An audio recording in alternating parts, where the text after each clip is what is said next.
Hi everyone, আসসালামু আলাইকুম সবাইকে। Welcome to Sara's world. আমি আমার থাইল্যান্ডের লাস্ট পার্ট নিয়ে আপনাদের সবার সাথে চলে আসছি। ক্রাবিতে এটা সেকেন্ড ডেতে ছিল, সো আমি একটা আইসক্রিম নিয়ে নিয়েছি অ্যান্ড আমরা একটা হট স্প্রিংয়ে গিয়েছিলাম। হট স্প্রিং বলে না কি অ্যাকচুয়ালি আমার মনে নেই। এটা ভলক্যানো থেকে একদম ন্যাচারাল যে গরম যে পানিটা বা ঝর্ণাটা ওটার থেকে ডিরেক্ট এই পানিটা এখানে আসে। এটা একটা ন্যাচারাল পুল। এখানে সবাই, এটা 40 ডিগ্রি সেলসিয়াস, বিভিন্ন ডিগ্রিসের আছে এখানে পুল। আমরা 40 ডিগ্রি সেলসিয়াসেরটায় নেমেছিলাম।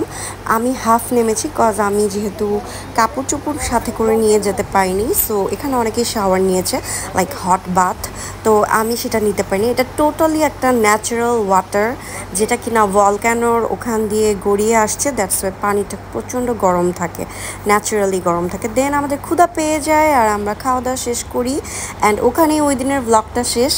লাস্টে আমি আর পিক করিনি, আর এটা ছিল আমার একদম লাস্ট দিনের ক্রাবির ব্লগ দিনের বেলায়। তো এখানে আমি বের হয়ে গেছি বিচে যাওয়ার উদ্দেশ্যে, এবং বিচে থেকে আমরা একটা আইল্যান্ডেও যাব। ফার্স্টে কিছুক্ষণ বিচের মধ্যে ঘোরাঘুরি করেছি, কিছু পিকচার ক্লিক করেছি, আশেপাশে দেখছিলাম।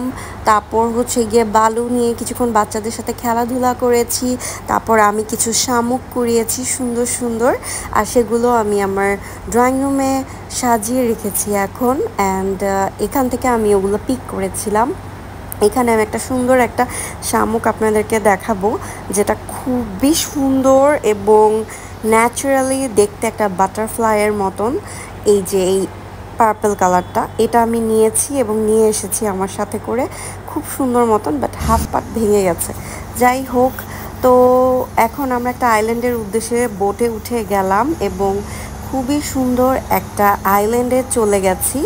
যাওয়ার পর ওখানে বিকালটা এনজয় করেছি, খুবই ভালো লাগছিল। অ্যান্ড আফটার দ্যাট বিকালের পর হঠাৎ করে যখন আমরা আবার আমাদের আইল্যান্ডে ব্যাক করব, ওই টাইমে এত জোরে ঝড় বৃষ্টি শুরু হয়ে যায় যে আমরা কি বলবো আসলে।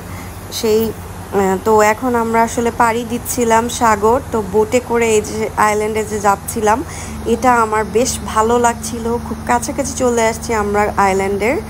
আর যাওয়ার পর আমি দেখে তো মুগ্ধ হয়ে গেছি, এতটা সুন্দর। আমার থাইল্যান্ডে আবারও যেতে ইচ্ছা করছে। আর ক্র্যাবিটা খুবই সুন্দর।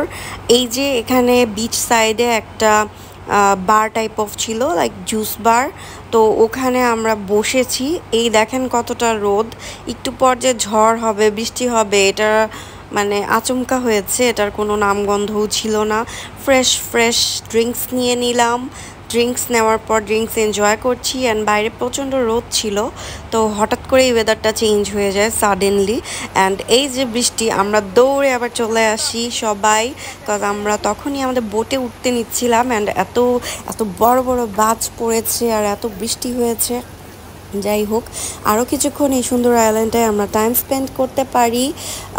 তারপর হচ্ছে গিয়ে আমরা আমাদের আইল্যান্ডে ব্যাক করি অ্যান্ড দেন আমাদের নেক্সট ট্রিপ স্টার্ট হয়।